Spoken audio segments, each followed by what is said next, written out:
control. Everything's twisted. Alright, let's see. I want to see Naniwa, I guess, versus Leenock finals. Naniwa versus Leenock finals. Does that sound reasonable, guys? Legit? Legit? I feel like I should vote for, or sorry, cheer for Hero since he's liquid, but I don't want to see PvP, so. Alright. Naniwa versus Leenock. Let's go. Let's go. Alright, back to the game. What the?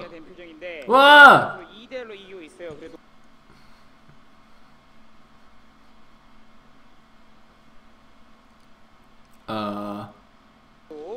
Oh, buffering. Buffer. Okay, at the bottom right. As the red Zerg, we will have Larva. The top left, sorry, top right. As the yellow Terran, we will have SSak.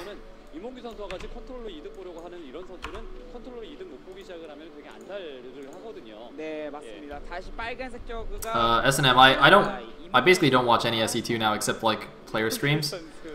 I only just look at results. I look at results and I watch Idris stream and that's about it. It's my SE2 involvement basically, so I have no idea who's good or who's not. Oh, and Noni's stream as well. Idra and Noni's stream. And read results. So!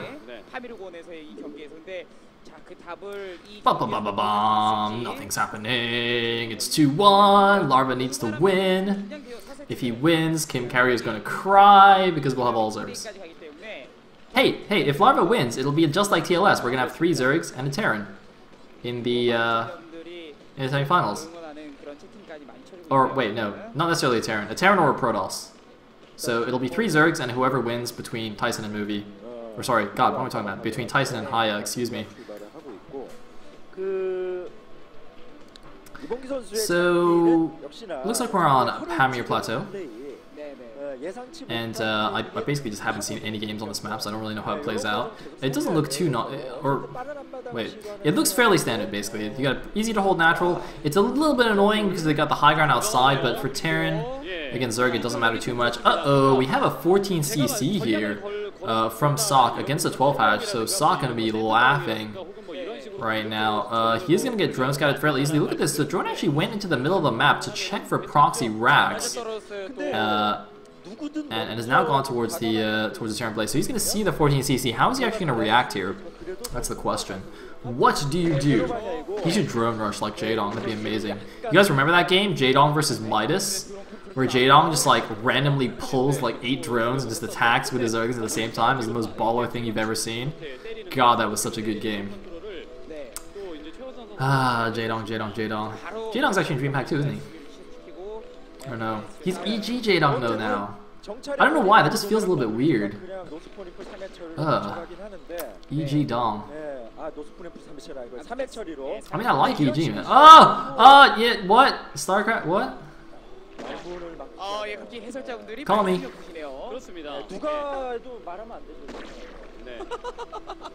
Okay, what was I talking about?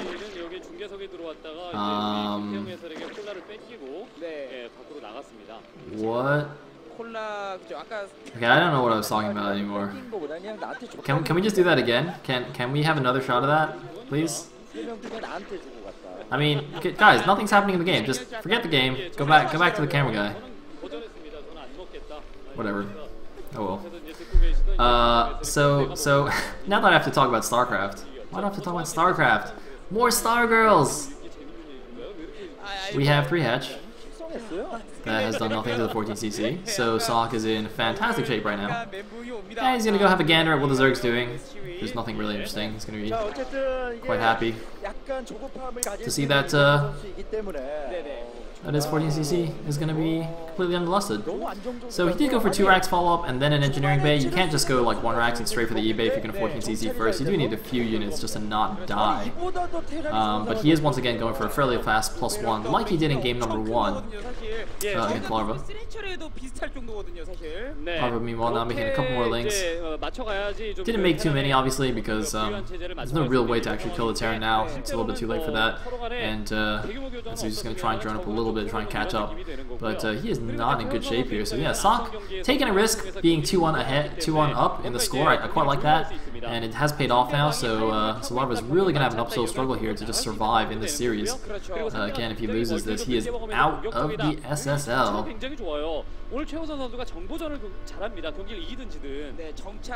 So Feeling is just going to chill on this high ground outside the turn base. As you can see, it's not very wide, and it's just like a ramp going straight up to the high ground middle there. So it seems quite brutal. Oh no, that's if you getting in. That's usually not that bad. Looks like Larva really not happy about that. Oh, it's because he went Lurkers! Oh god, no wonder he was so sad. I was like, if he's going Spire, he really shouldn't be that sad. But, oh man, spotted, and he builds a Spire straight away here. Now my question is, he actually just gonna go Mutas now?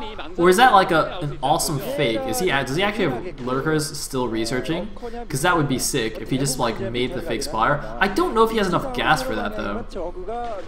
I'm not really sure if you can actually do that, get like the Lurker tech and the Spire at the same time. He might have to cancel the Lurker aspect to get that Spire. Yeah. Anyway, so let's see if you're gonna get taken down now. Alright, let's see what actually happens here. It's looking like he might actually just go for muted. Yeah, especially since he's taken that far away third. The Lurker plan has completely been abandoned, and he is just going for mutas. So his little sneaky Lurker shenanigans have been well, completely thwarted. It's a little bit unfortunate. I wonder what he was planning with that. Is it just kind of like a 3x Lurkerling all in? Or, you know, actually playing a long game with that? Instead, we're just going to see a normal muta game here. Now, building that den and not actually using it isn't a huge loss for the Zerg. It is the one drone, but the den itself isn't very expensive. It's 100 minerals, 50 gas.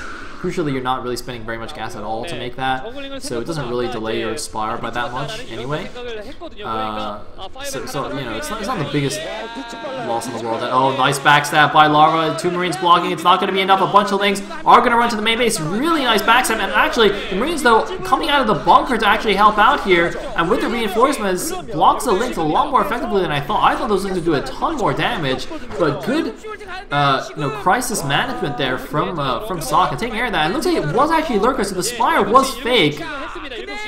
As I suspected, that Spire was kind of like a reverse fake out from Larva here, pretending like he was like giving up on the Lurkers and going for the mutas, and instead going for the Lurker Ling attack. Now that third base at the bottom left has been cancelled, of course. There's no way the Lurkers are going to be in position to defend, but he's just going for the backstab yet again here with 5 Lurkers and a bunch of Lings. The second bunker's finished, the third bunker is on the way. Can he break it right now? That is the question. SCV is trying to block, but what are they going to do against the Lurkers? Nothing. Absolutely nothing. The bunker is going to get targeted down here. That bunker is going to go down. There's 1 bunker left, though. The Lurker is going to reposition. 4 Lurkers still alive here for Larva. He's denying mining at the natural expansion here. sSak was not ready for this. His body was not prepared. But he's got his main marine force coming back here. Is he going to counterattack? Man, that'd be crazy if sSak actually backstabs with his own army into Larva's natural. That could turn this game into something absolutely ridiculous, but it looks like no. Instead, he is going to pull that back and help defend. But right now, man, even though Larva got his third denied, he is stopping all mining at the natural, and it looks like he's going to use his Link to try and block off this medic marine force from moving back and helping defend the natural. And without a siege tank out, sSak actually doesn't have a really efficient way to deal with this. He's got to be so careful how he decides to move in with his Marines. It looks like the Lurkers, though, if he can move in from the top, oh man, 1 random Lurker at the top is going to get, a nice number of kills there, taking down 5 of those Marines, really weakening that flanking force. But I think if there's a big stim and run in by sSak, he can take down these Lurkers. The problem is there's a bunch of Lings behind, though. If he goes in for the flank, he could get flanked in turn. And here we go. Here's the run in. How good is the micro going to be? There, the Lings come in. The Lings are a little bit late. The Lurker's actually on burrow. 1 of the Lurker's on burrows, and it looks like the other 2 get taken down. So 1 Lurker remains. The Lings remain, but sSak has reclaimed his natural. Meanwhile, Larva is also retaking that bottom left main. I don't know who's ahead right now. I feel like Larva denied mining so long there that he's in a decent position, but he also lost the majority of his units, so it's really hard to say. If I could get a better idea of sSak's unit count and SCV count, maybe I could say, like, if sSak is fully saturated, and, oh man, that's actually a pretty good number of Marines right now. It definitely looks like sSak has a good position. Can Larva save that Lurker? Yes, it looks like Larva saves the Lurker at the cost of all those Lings, but after clearing up those Lurkers, it's looking like it's a bit of trouble for Larva here. Anyway, SCB actually leading the charge, just making sure there's no crazy big surround, about to own his Marines, and actually that's a good number of lurkers here reproduced by Larva. A little bit surprised by that, but the Marines are out on the map, and they're going to find just another way to move around here, going down around the third base instead of wandering into those lurkers. Man, really nice use of these SCVs actually to just check the positioning of the army. I'm not sure if that was actually intended to go and scout for hidden bases instead. It looks like heading to the top left, so that SCV might have just gotten slightly lucky here, sending it to check for hidden expos and also just managing to catch those lurkers. But really leading with a couple of SCVs here and there to make sure your Marines don't get into a bad position is not a bad move at all. Of course you can use scans as well, but since he doesn't have a vessel yet, he wants to make sure he has enough scans to deal with any lurkers that he has to engage in the middle of the map. Although I imagine his first vessel should be on the way since he's got 2 sSaks already. Meanwhile, the final mound is up. Consume I don't think would be done by now. But yeah, look at this, another random SCV on the side. I actually quite like that. Really good stuff. Meanwhile, big army moving out. There's a good number of lurkers, but no link supporting them. Oh, that's really dangerous. Gotta be so careful with these lurkers. Gotta move him back right now. There's no support with them whatsoever, and naked lurkers without any supporting units, supporting lings or defilers, are actually quite vulnerable to a good marine spread and good micro from the Terran player, which is quite common nowadays. The Terran players have gotten pretty good at those marine splits. So it looks like lurkers are being pushed back right now. A few lings and some skirt actually blocking any kind of drops going to that left side base. But the question is, yes, there's the Dark Swarm. So it looks like Dark Swarm is ready, and here we go. The lings moving in, the lurkers moving in, and the Dark Swarm this time is in plenty of time to push back this Terran army, so this is definitely looking like it's going to turn into a long game here. With the Dark Swarm there, it's going to be almost impossible for Terran to actually break one of these Zerg bases. But again, because he is already out in the middle of the map, it's also going to be difficult for the Zerg to make too much headway here. As you can see, bleeding units as he moves up with the Lurker Ling and Dark Swarm. So with good micro here, Terran should be fine as well. And this is actually looking pretty exciting. Now, the third bases on this map are a little bit far away. Like the close third for the Terran is still quite far away by ground. As you can see here, just look at the mini-map. It's definitely a little bit farther than, like Fighting Spirits, so it might be a little bit tricky to take, although it looks like Larva got a little bit over-eager in trying to take this fourth base at the bottom left natural. Doesn't have a Defiler there, and only one Lurker. You really want to make sure you have a Defiler with enough energy for Dark Swarm, rather, because otherwise it's so easy for you to take that fourth and just not actually have enough there to defend it and just lose it straight away. Looks like the one Defiler has now come out. It's going to have to use that to actually even claim that base. Although he doesn't need to worry about taking it too soon because the Terran isn't showing any signs of having a third either. There's Dark Swarm, one Lurker gets taken down, and this is basically how it goes here. He's running battles. He's back and forth tug-of-war engagements between the Zerg and the Terran armies. That Bio army just running around, sniping off lurkers where it can and avoiding the Dark Swarm. There's the command center being built to the natural. Going to get floated over, I assume, to the 3 o'clock. He might think about the 12 o'clock, but I think the 3 o'clock is probably a better choice here. Even though it's kind of closer to the Zerg, it's a bit of a roundabout route, and he does have control over that high ground outside the Zerg's natural, so I think it's probably safer to just take that 3 o'clock. But we shall see where that actually goes. Meanwhile, the army now, though, is relocating. It's going to the bottom left. He wants to deny that Zerg fourth base here. He wants to deny the natural expansion. A random Vulture going to run past. Going to see that Defiler over there. Going to see a couple of Lurkers. I don't really see a good way for him to move in. But look at this. sSak is just moving back and forth here, going, poking, keeping the pressure on at this natural expansion, poking the bottom left as well, just really keeping Larva on his toes. And every time there's a small engagement like this, Larva seems to get the worst of it. He always seems to bleed a couple of Lurkers every time and doesn't, kill any sSaks, only kills a few Marines. So if this goes on for too long, the Terran army is just going to get bigger and bigger, and Larva just keeps bleeding the expensive units like the Lurkers. Meanwhile, also we do have now the factory switch. sSak seems to like to do this pretty early here, just on 4 or 5 barracks before the third base is even up and running, just immediately start going for those factories. It's kind of a stylistic thing how early you decide to go for that switch. You can go for it fairly early, as sSak's doing. You can delay it and wait until you get another main base and then add on all the factories. And some players even just stay on bio the whole game, although nowadays you almost always go for the mech in the late game.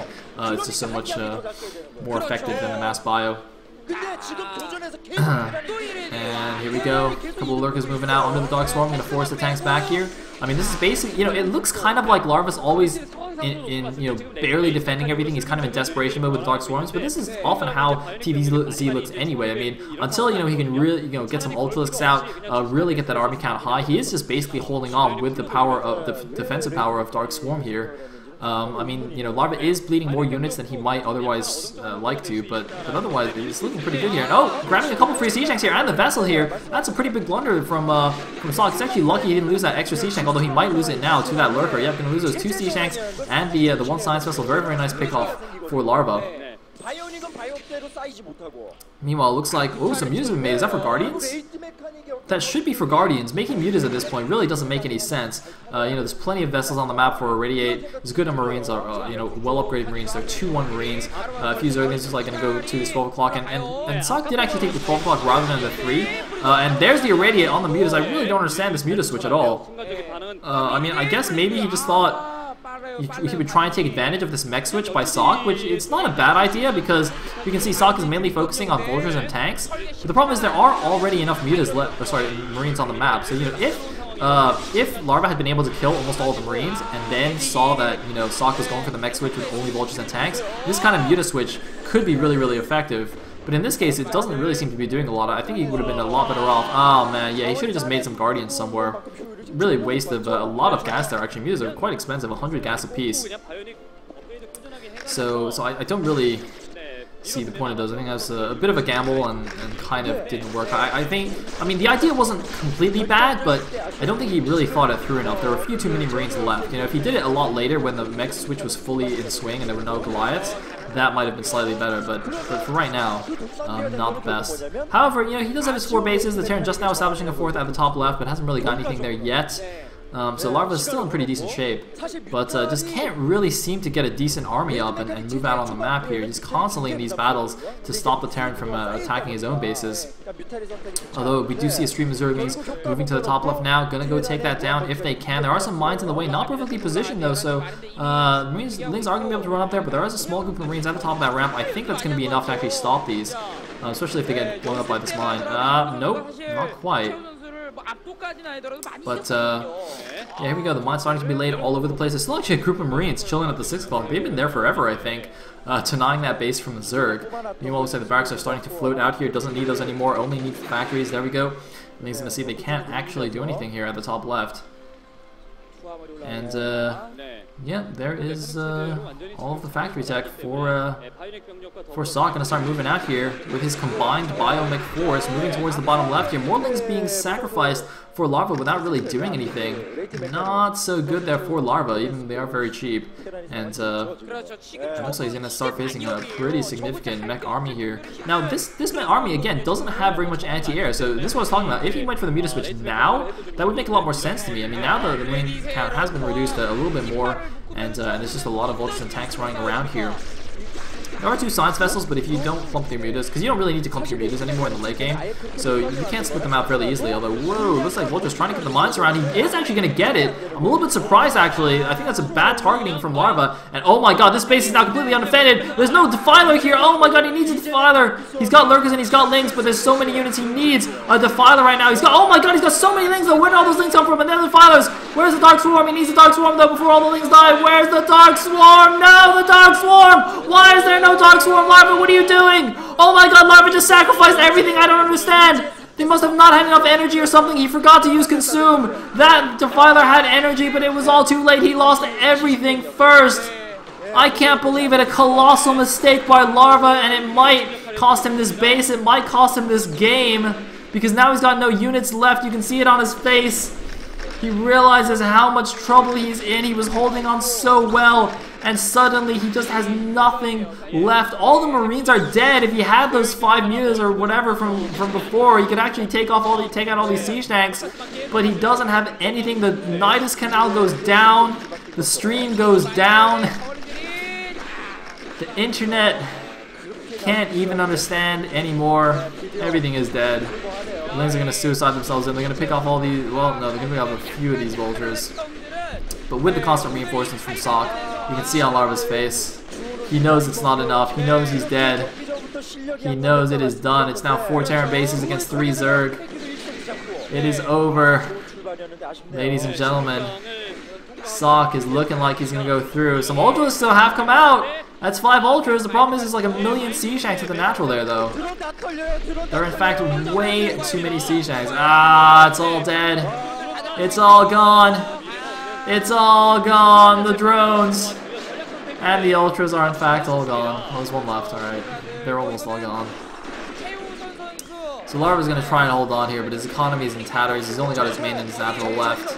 sSak is expanding it again to the top left natural. Look at actually the minimap. There's so many floating buildings around. And he just got really good map presence, really good vision. It looks like Larva's going to be able to clean this up, but he's so far behind now. He lost the bottom left natural. He lost all the drones at the bottom left main. There's a big reinforcement army coming out. Looks like he did do a nice local drop here at the top left main, though. Is denied mining here and killed a few SCVs, it looks like. But this mech army is going to clean up the rest of his army and go down to that bottom left and probably finish it off. I'm not actually sure what he's going to commit to taking out these lurkers. Looks like he doesn't actually care too much. Larva, you know, making some good moves here, trying to come back, doing some efficient lurker drops is definitely the way to make a comeback here, but he's got such a long way to go. I'm not sure if it's possible. And GG from Larva. He realizes he can't come back, and sSak takes the series 3-1 and goes on to the semifinals. So from today, we've got 1 Terran, 1 Zerg by hero, and sSak will advance. Oh, wow. And man, we had some pretty good games today. So yeah, that's going to be all the matches for today. We're just doing 2 of the round of 8 matches today. Next week will be the other 2. It'll be Killer versus Zealot and Haya versus Tyson. So that'll be pretty exciting. But yeah, thank you guys all for watching. This was the Sonic Star League official TL rebroadcast thingamajig. And by the way, guys, I want to give a shout out to Snipe-A-Lot.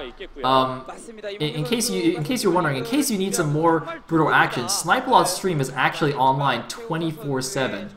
In case you didn't, I mean, I know actually I've heard a lot of people say like they saw the stream online all the time. They just like they don't understand how this person plays so much StarCraft. Snipe-A-Lot's not actually a player. It's basically a restream of Afrika.